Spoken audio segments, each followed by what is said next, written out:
Muy buenas.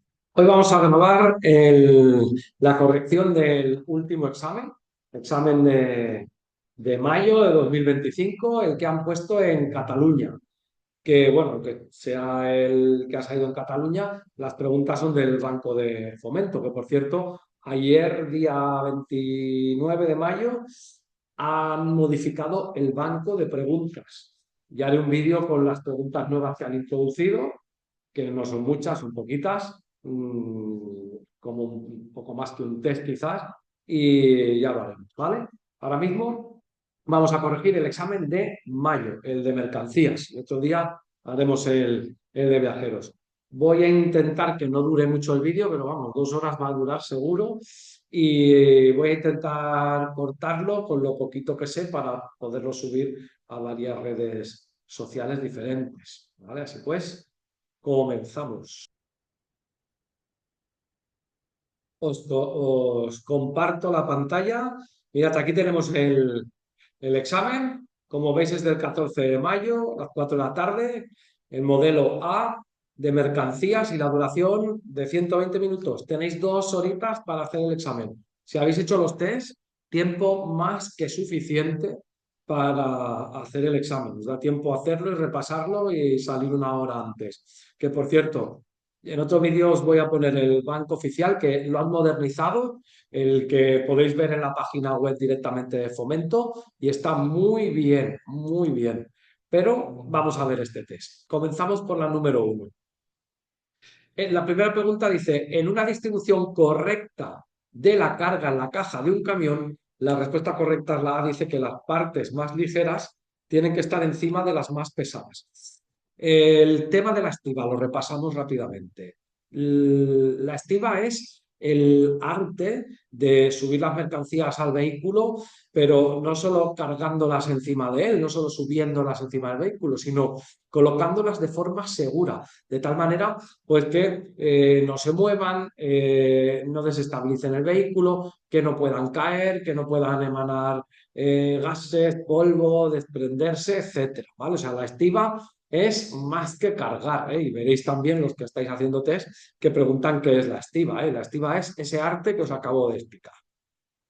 Dentro de lo que son las técnicas de estiba, hay una cosa muy sencilla y es que vamos a poner lo que pese más abajo y lo que sea más ligero arriba. Tienes dos cajas, una pesa de volumen similar, una pesa 100 kilos y la otra pesa 10. Pues la que pesa 100 la pones abajo y la que pesa 10 kilos la pones encima, ¿vale? Por eso la correcta es la A. Las partes más ligeras estarán encima de las más pesadas.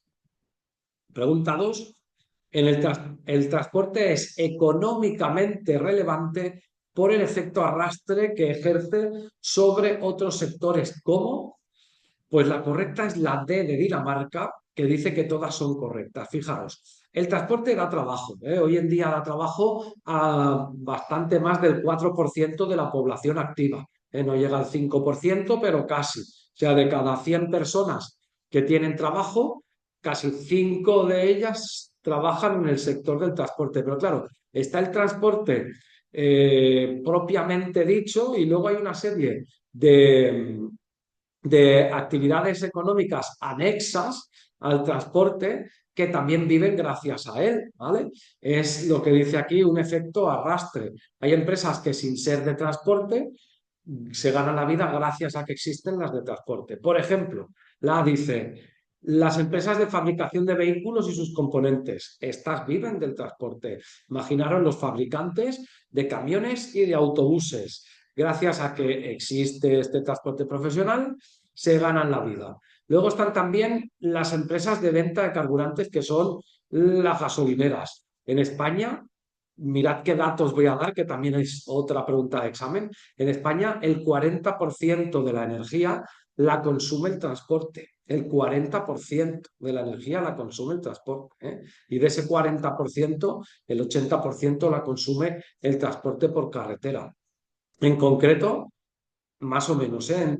Los camiones consumen el 51% de la energía y el autobús el 3%. Entre los dos, 54%, que es más de la mitad de lo que vende una gasolinera. Por lo tanto, podemos decir que la venta de carburantes tiene una dependencia importantísima del transporte, forma parte de su efecto arrastre. Y cómo no, la venta de vehículos, la venta de camiones y autobuses, pues también forman parte de este arrastre que tiene el sector del transporte. Hay más, infraestructuras, esas vías, como por ejemplo aquí cerca de donde yo estoy, la AP7, que hay tanto tráiler haciendo camino a Francia o camino a otros lugares haciendo transporte internacional, pues el pavimento se deshace de esas ruedas tan grandes transmitiendo tanto peso y tienen también que reasfaltarse, ¿vale? Repintarse, etcétera, da mucho trabajo. También otros sectores como las aseguradoras.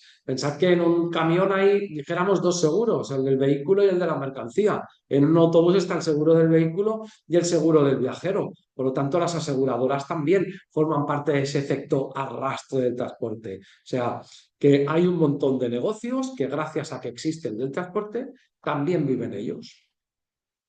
Iba a decir también una barbaridad de algunos bares, pero me la voy a callar. Me la voy a reservar para ir yo. Bueno, la pregunta 3. ¿Los vehículos se transportan? Pues los vehículos se llevan en unos vehículos que se llaman portavehículos. Estos portavehículos son un poquito distintos a los demás en lo que a la reglamentación se refiere. Sin ser transportes especiales, son vehículos, los portavehículos, que pueden ser más altos y más largos que el resto. Un portavehículos que sea un tren de carretera cuando va cargado puede medir de largo.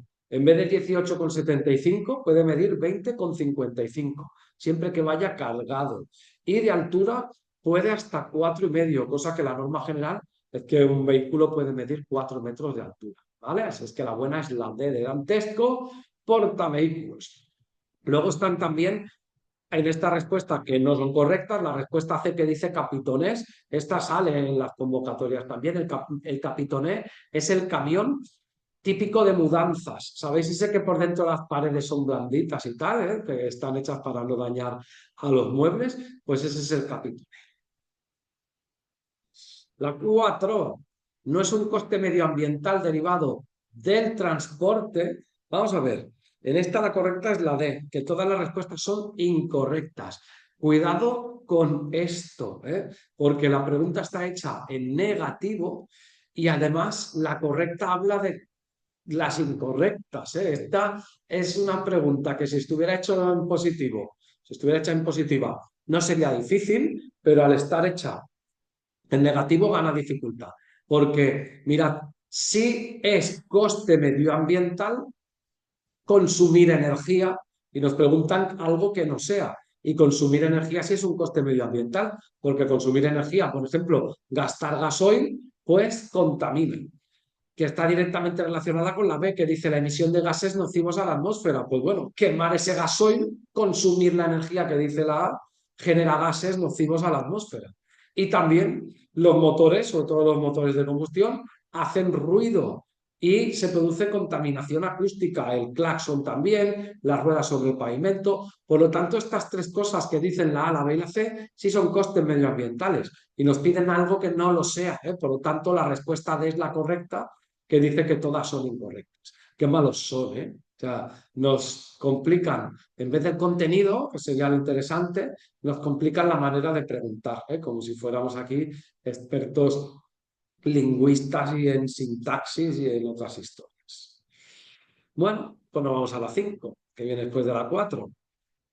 Cuando se habla de cambio de apoyo, estar apoyado significa que el vehículo tiene todo el peso recayendo sobre, o parte del peso es sobre las ruedas de un lado, ¿vale? Por ejemplo, cuando tú entras a una curva y la curva es larga, en unos segundos te quedas apoyado sobre el lado exterior. Imagínate que vas a hacer un cambio de sentido en una glorieta grande y, bueno, cuando llevas ya media glorieta ya se te ha quedado el vehículo apoyado sobre un lado, ¿vale? Eso es un apoyo, quedarse apoyado sobre las ruedas de un lado. Y aquí nos dicen que es un cambio de apoyo. Pues el cambio de apoyo es cuando va pasando el apoyo, el peso de las ruedas de un lado a las ruedas del otro. Que esto es lo que ocurre cuando entramos a una curva. Cuando entras a una curva, el vehículo va cambiando de apoyo, ¿vale? Por lo tanto, la correcta sería la A, que el cambio de apoyo es cuando el apoyo pasa sucesivamente de las ruedas de un lado a las ruedas del otro, ¿eh? De la izquierda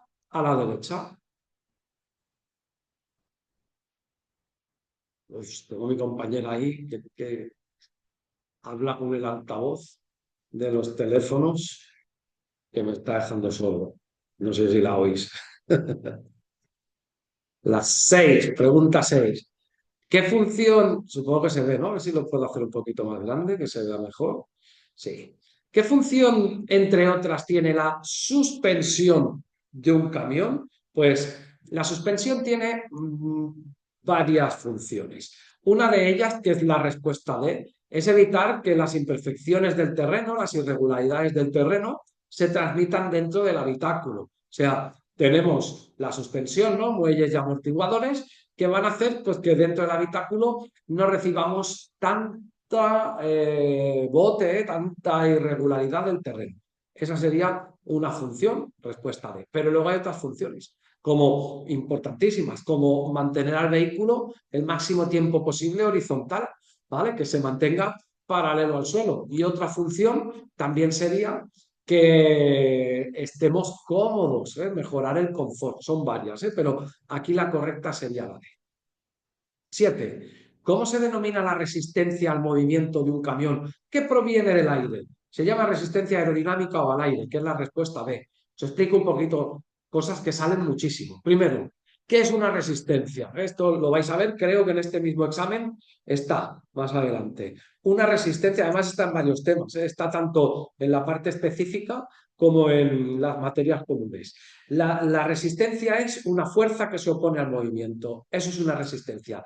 Todo lo que te frene es una resistencia. ¿Qué resistencias destacamos? Por ejemplo, la resistencia aerodinámica, que a partir de unos 60 kilómetros por hora, 70, a partir de 60 kilómetros por hora, es la máxima responsable del gasto de combustible. O sea, ¿por qué nos cuesta andar? ¿Por qué nos cuesta combustible andar? Pues porque tenemos que abrir el aire que hay por delante y vencer también la resistencia que se forma por detrás, ese vacío, ese rebufo que se forma en la parte posterior del vehículo.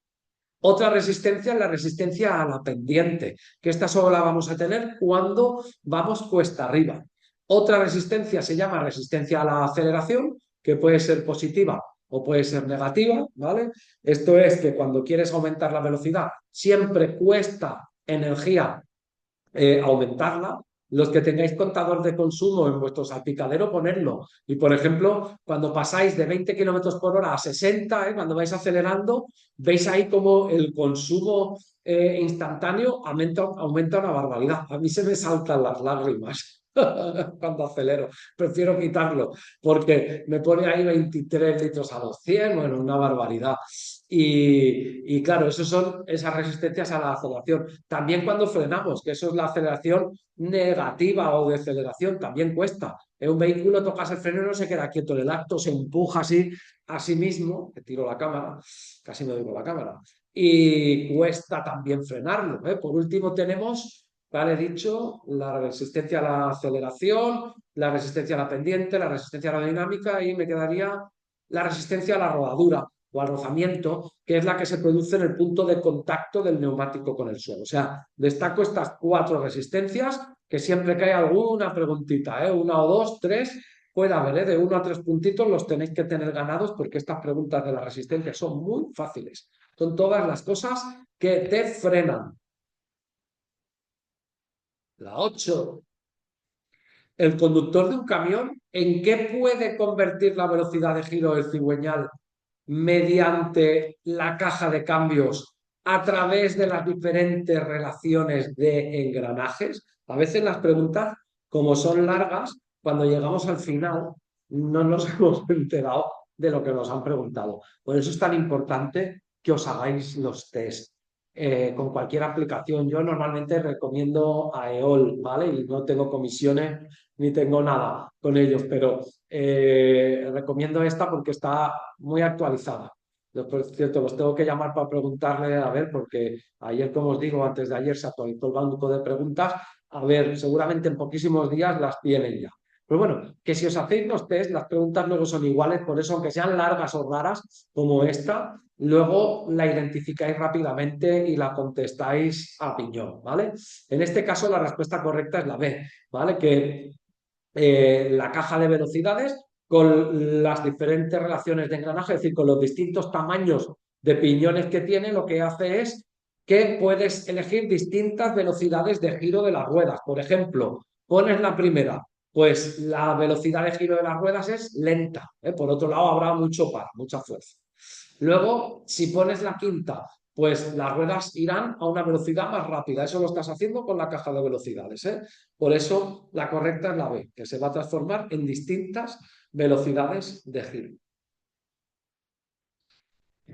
Estoy contento hoy porque me he pesado y he perdido ya 13 kilos, ¿eh? Bueno, 12.900, pero me gusta redondearlo a 13. Estoy contento. Ya sé que no tiene nada que ver, pero me va viniendo a la mente, mi cerebro trabaja así. Nos vamos a la 9. Cada vez que se realiza un cambio durante la subida de una pendiente, existe un instante en el que el camión pierde potencia. ¿En qué se traducen estas pérdidas de potencia? Pues mirad, estas pérdidas de potencia se traducen, a ver, que pone la A en una disminución de la temperatura, la B en una reducción de la velocidad. Esa es la correcta. En una reducción de la velocidad. Es decir, tú vas cuesta arriba, ¿eh? Os he dicho en la pregunta anterior que hay una resistencia que es a la pendiente. Cuando vamos cuesta arriba, cuesta subir, ¿eh? Nos cuesta subir, hay resistencia ahí. ¿En qué se transforma esta resistencia a la pendiente? Pues que el vehículo pierde velocidad, sería la B, una reducción de la velocidad. Cada vez que cambies, además, como tienes que pisar embrague y si es un cambio manual y se separa el motor de la transmisión, aún pierdes más. El hecho de tener que cambiar a lo mejor un par de veces en una subida te puede perfectamente hacer quedarte a la mitad de velocidad que tenías a la entrada. De ahí la importancia de la experiencia conduciendo. Si tú tienes recorridos habituales, siempre los mismos, que tienes una ruta fija, intenta ir perfeccionando esto, y llegar a las pendientes con energía suficiente para no tener que frenar, bueno, frenar, reducir, quería decir, en ellas, que no se te frenara el vehículo en ellas. Bueno, a veces en las pendientes hay semáforos y tal, y lo que digo no vale para nada, ¿vale? La 10 dice, ¿en qué momento se produce el deslizamiento del neumático? Pues el deslizamiento del neumático se va a producir cuando la velocidad angular que lleva, es decir, su velocidad de giro, no coincide con la velocidad lineal que lleva el camión. Por ejemplo, tú frenas y al frenar resulta que las ruedas se quedan muy paradas, por ejemplo, a 20 por hora, pero el vehículo sigue a 60 kilómetros por hora, pues están deslizando. Por suerte, hay un dispositivo electrónico que es el ABS, que detecta el deslizamiento cuando frenamos y te va a quitar presión de frenado. Las ruedas se van a acelerar para que se pongan a la misma velocidad lineal que lleva el vehículo.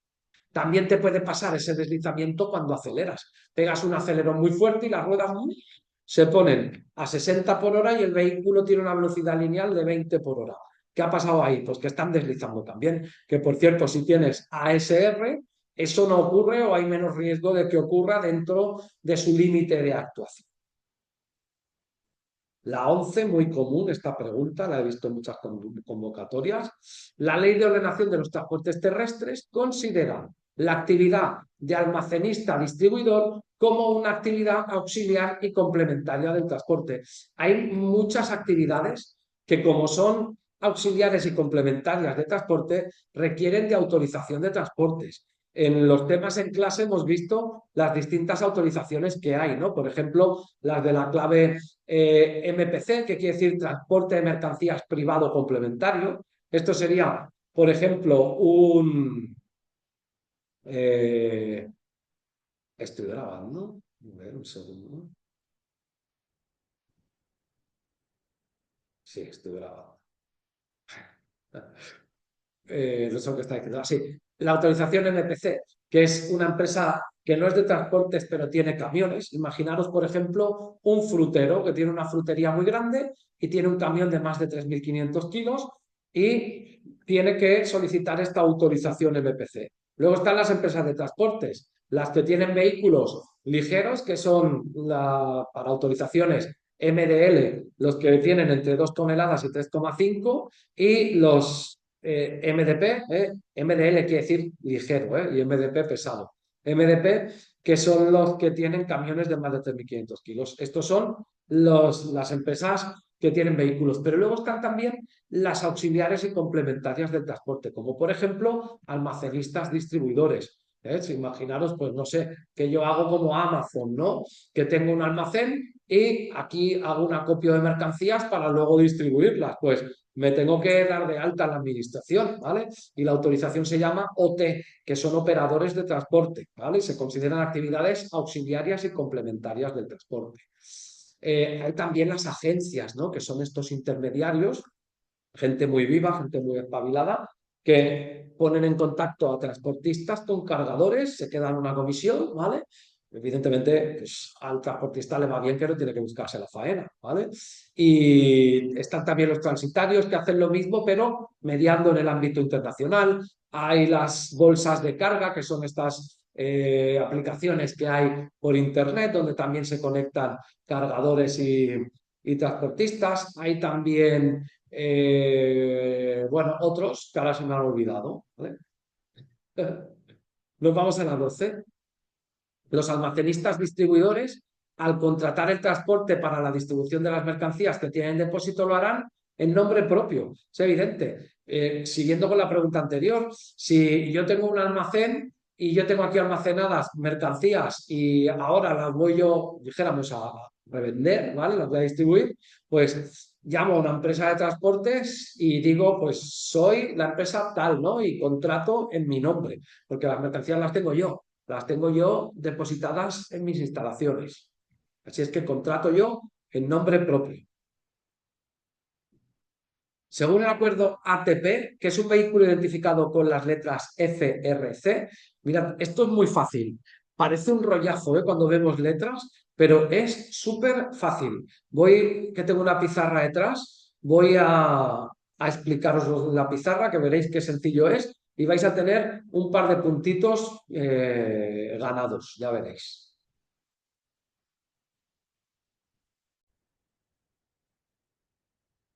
Bien, como os decía, los vehículos del ATP. El ATP es el Acuerdo de Transporte de Productos Perecederos.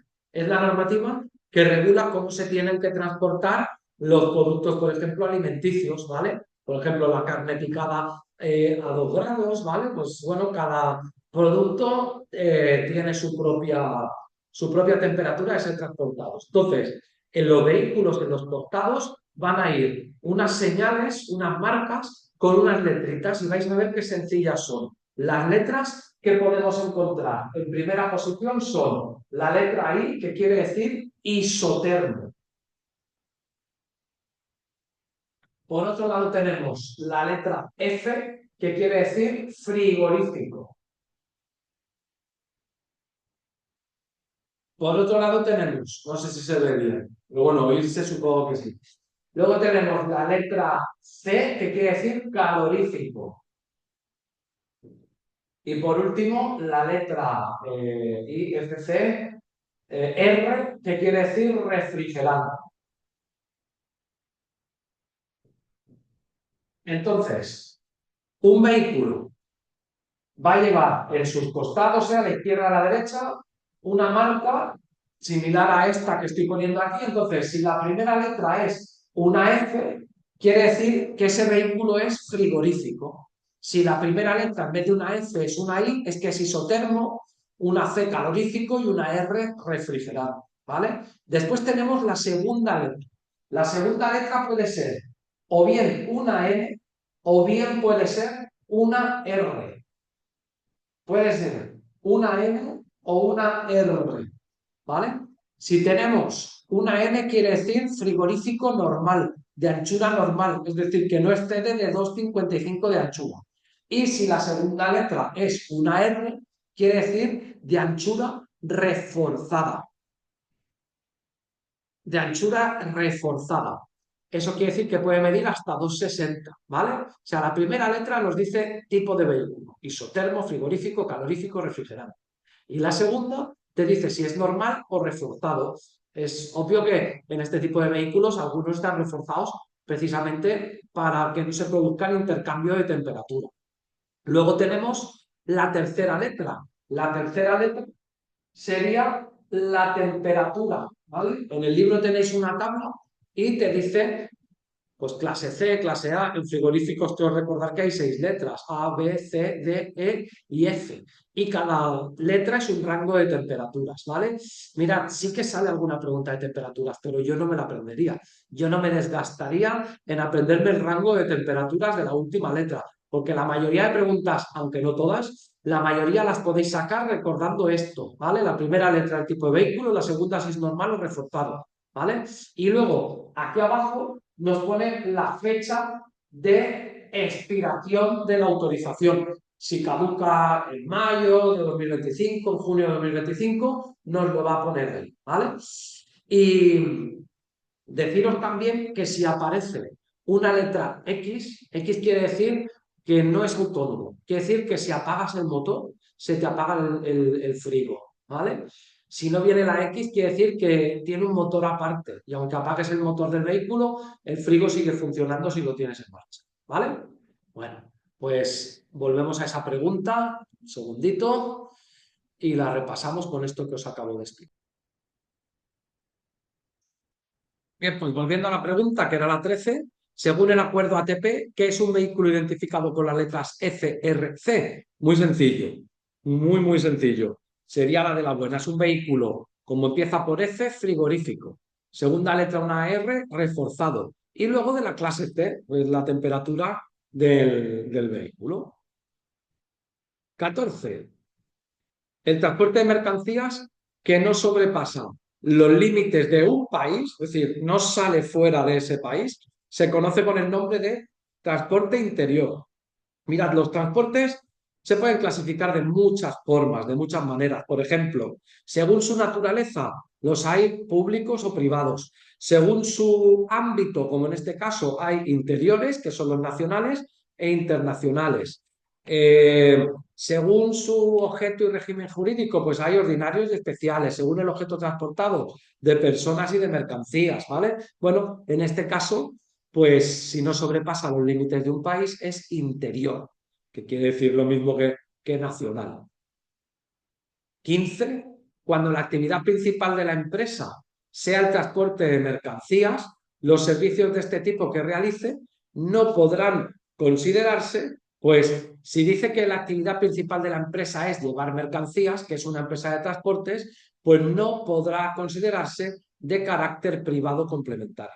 Privado complementario no es una empresa de transportes. Es, como os he dicho antes, un frutero que tiene un camión de más de 3.500 para su propia fruta, o una empresa que no es de transportes que tiene un vehículo para sus menesteres, o en autobuses, un colegio que tiene un autobús propio para llevar a sus alumnos, pero que no puede transportar nada ajeno, nada de los demás, ¿vale?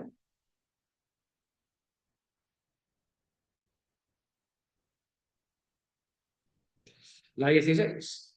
¿Cuál es, según la reglamentación comunitaria, el plazo de validez de la licencia comunitaria para el transporte de mercancías? Pues son 10 años, ¿vale? Creo. Déjame que lo mire, se me olvida. Hay tantas cosas. Sí, sí, son 10 años. ¿Son 10 años? Sí, lo son. Son 10. La licencia comunitaria es un documento habilitante común para hacer transportes por aquí, por la Comunidad Europea, por la Unión Europea. 17. El capital social de una sociedad anónima no puede ser nunca inferior a 60.000 euros. ¿Vale? Las sociedades anónimas, para crearlas, fundarlas, necesitan dinero, ¿eh? Y ese dinero es 60.000 euros el que se debe poner. Ojo que de sociedades mercantiles hay dos, la anónima y la limitada. Si nos preguntan por la anónima, 60.000 euros. La limitada, ojo que es 1 euro. Antes eran 3.000, pero esto cambió ya hace poquitos años, pero cambió. 1 euro, ¿vale? No hagáis test fuera de aplicaciones que no estén actualizadas, cuidado con esto. Sociedad anónima, 60.000 euros tienen que poner los socios o el socio si es uno unipersonal para abrirla. Y la sociedad limitada, 1 euro. La 18. ¿Qué es el régimen ATA? Pues el régimen ATA es un régimen aduanero utilizado para la importación temporal. Temporal son cosas que con la misma autorización las traemos y luego las devolvemos, como por ejemplo una obra de arte, ¿vale? Una obra de arte que nos deja a otro país y la traen aquí a un museo y en unas semanas se lo vuelven a llevar, ¿vale? Es algo temporal. 19. Según el acuerdo ATP, un vehículo identificado con las letras FRF es. Mirad, ¿sabéis lo que podéis hacer aquí? Paráis la grabación, o sea, sí, paráis el vídeo un momento y lo intentáis sacar, ¿vale? Paradlo. Yo sigo hablando, ¿eh? Pero lo paráis y intentar mirar la letra F, la R y la otra F, lo que significa, ¿vale? La primera F quiere decir que el vehículo es frigorífico. Claro, todas las respuestas dicen frigorífico. La segunda dice que es reforzado, ¿vale? En segunda posición puede haber una N que es normal o una R reforzado. Pues reforzado ya solo dicen la B y la C, ¿vale? Y la última F, la última letra, la F, es la clase a la que pertenece, que es un rango de temperaturas. En este caso, clase F, ¿eh? La buena sería la C.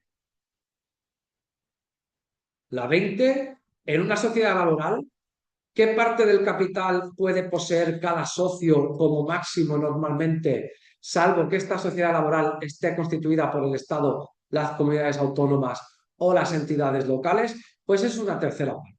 Mirad, una sociedad laboral, sea anónima o limitada laboral, sea una SAL, Sociedad Anónima Laboral, o una sociedad limitada laboral, son empresas que al menos la mitad de la empresa tiene que ser de los propios trabajadores, ¿vale? Por ejemplo, y ninguno de ellos puede tener más de un tercio. Por ejemplo, somos 3 socios, debido a que ninguno podemos tener más de un tercio, para reunir el 100% de la empresa, seremos mínimo 3 socios, ¿vale? Pues somos 3 socios. Pues de los 3 socios, dos, como las personas no las podemos partir, dos al menos tenemos que trabajar en la empresa para que sea una sociedad laboral, ¿eh? Y así Hacienda nos deja pagar un poquito menos de impuestos. Como si te buscas tu propio puesto de trabajo en la empresa, pues algo haremos, ¿vale?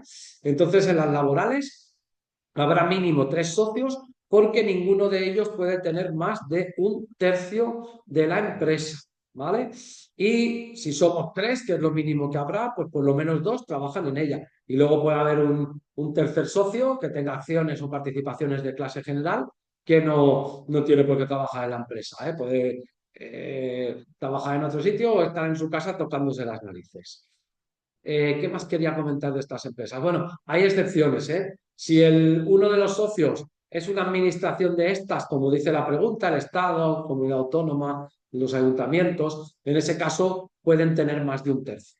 Y también inicialmente podrían abrirlo a 2 socios. Esto es una excepción que no me suena y no me suena que lo pregunten en los exámenes, pero ahora no me acuerdo.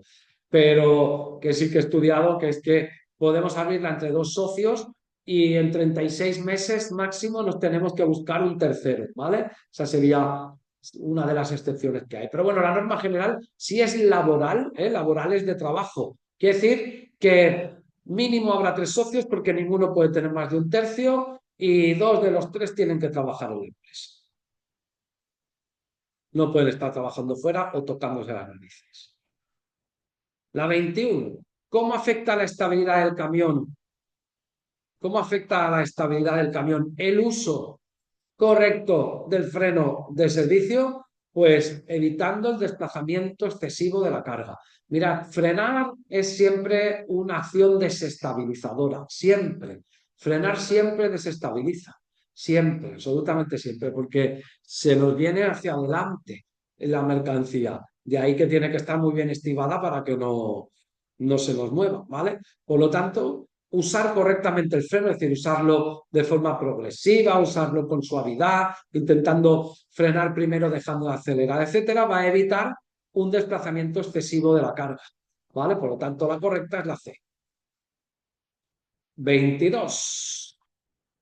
¿Qué nos dice? Cada letra muy pequeña. Yo es que con las gafas, como soy miope, mm, de cerca no veo. Y de cerca ya con la edad no veo tampoco. Qué pena, ¿eh? Hacerse viejo. Me toca hacer ya unas de esas de viejo de verdad, para ponérmelas en la punta de la nariz y ver así de cerca.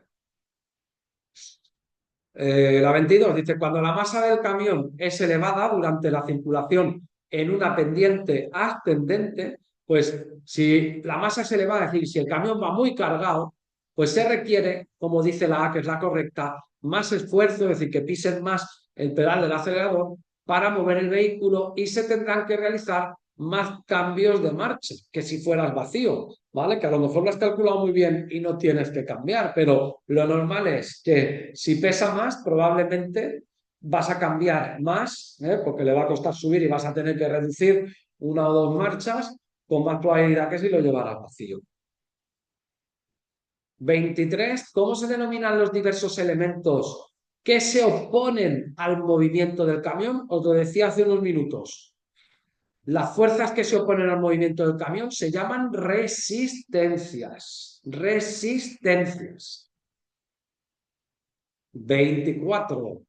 ¿Qué vehículos puede utilizar un operador logístico para desarrollar su actividad? Pues mirad, un operador logístico puede usar sus propios vehículos, pero también los ajenos. Si una empresa tiene más faena de que camiones tiene, pues puede subcontratar a un autónomo con su camión o a una empresa más pequeñita, ¿vale? O a un colega que tenga otra empresita de transportes y, oye, vente para acá, ¿eh? Legalmente hablamos siempre, y puede utilizar los propios y los ajenos siempre dentro de la legalidad. 25, y cortaré aquí el vídeo porque tengo el coche en la zona azul y tengo que renovarle el ticket, y luego seguiré, y además así nos hace tan pesado. Dice, ¿en qué caso de los siguientes puede un vehículo que transporta mercancías peligrosas entrar en un núcleo urbano? A ver, como norma general, el ADR, las mercancías peligrosas, pues tienen que evitar los núcleos urbanos.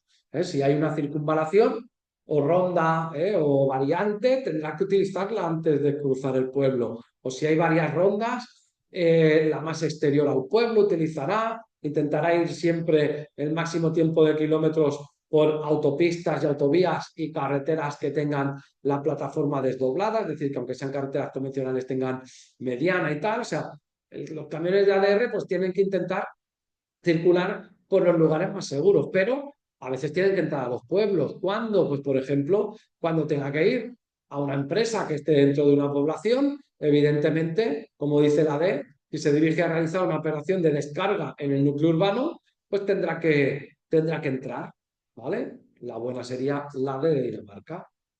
Pues bueno, vamos a parar un poquito esto, luego sigo con otro vídeo.